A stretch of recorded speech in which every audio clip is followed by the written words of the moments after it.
you ever read a book so powerful it changed the way you see the world? Or maybe even who you are?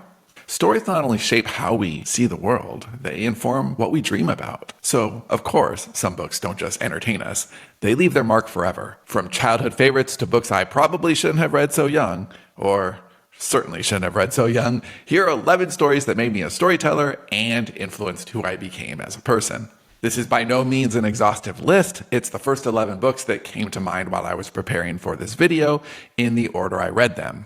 But each of these books left its mark on me, whether by sparking my imagination, shaping my writing, or fueling my love of story. Let's dive in. Number 1, the monster at the end of this book. Even though I could not have been more than 2 years old when I read this, I still remember it very clearly. The board book is about Grover from Sesame Street, and the entire board book is Grover warning the reader not to turn the pages because there's a monster at the end of the book. Spoiler, the monster is Grover himself. This was my first introduction to mystery box storytelling. Not exactly lost, but still a story designed to keep me turning the pages, desperate to see what was coming next, despite the insistent warnings that I go away. This is the first story I experienced that directly involved the reader as a participant. An idea I find endlessly fascinating today as both a writer and as a reader. That sense of suspense, humor, and meta-awareness stuck with me, and to this day, I still worship a great mystery box. Number 2, The Adventures of Tom Sawyer. My first memory isn't the full novel, but of an abridged, illustrated version of Tom Sawyer that came with a Happy Meal,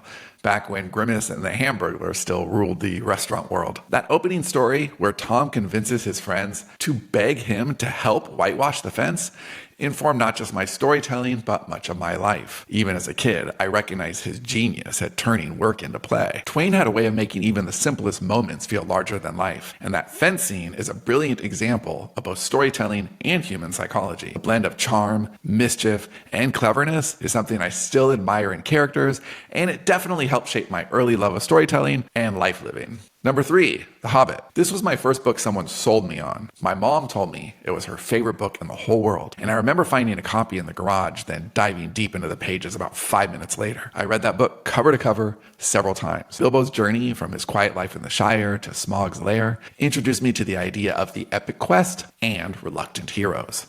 Even as an adult, it's impossible not to get swept away by the charm of Tolkien's prose and the richness of his world, although I did not like the Hobbit movies nearly as much as I enjoyed the Lord of the Rings movies, maybe not at all.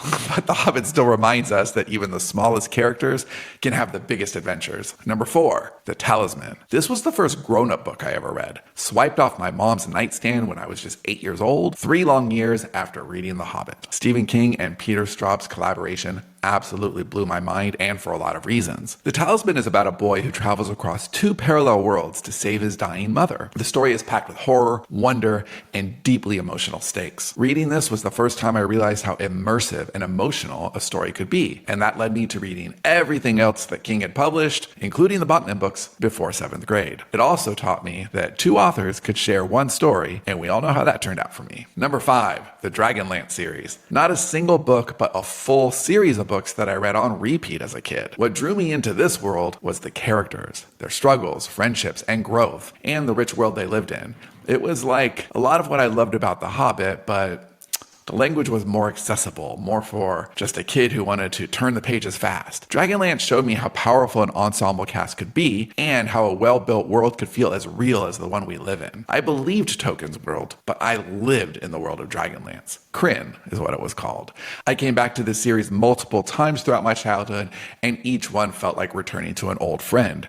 With Margaret Wise and Tracy Hickman sharing the writing duties, Dragonlance reinforced what the Talisman had already proved to me about collaboration. Number 6, It. This is the only book that's truly terrified me. I read it in 6th grade, and Pennywise haunted my dreams. But what makes this story brilliant isn't just the horror, it's the characters, and it's the way that King uses fear to reveal truths about childhood and friendship and all of those scars that we carry into adulthood. The Losers Club felt so real and so human that I couldn't help but root for them. King's ability to balance terror with emotional resonance is something I've tried to carry into my own writing since always. If you've not read this yet, you should. should. But I also highly suggest just stopping 100 pages or so before you get to the ending. Number 7, Exit to Eden. I was much too young to be reading this book, but no one at Walden Books stopped me, and so I kept going. It's Anne Rice writing erotica under the pen name Anne Rampling. Was it appropriate? Absolutely not. But it fueled my curiosity and introduced me to the idea that stories could explore themes I'd never even considered. It wasn't just the extra spicy parts that stuck with me. It was how Rice blended dark sensuality with complex human relationships. It made me curious about exploring themes that scare or challenge people, while also teaching me the phrase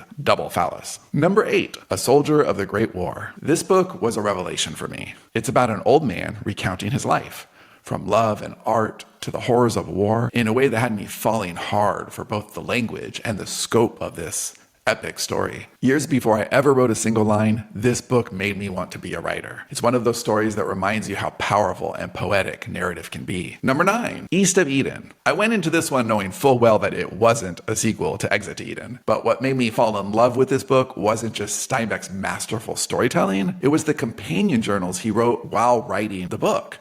And he detailed his writing process, and I randomly picked this up because it was on sale in a set at Barnes & Noble. So I bought the book, I bought the writing companions, and I just read them together, and it was a wonderful experience. Those journals gave me a deep appreciation for the craft of writing and made me want to personally fall in love with the process too, and not just the end result. Number 10, His Dark Materials. This trilogy, starting with The Golden Compass, blew me away.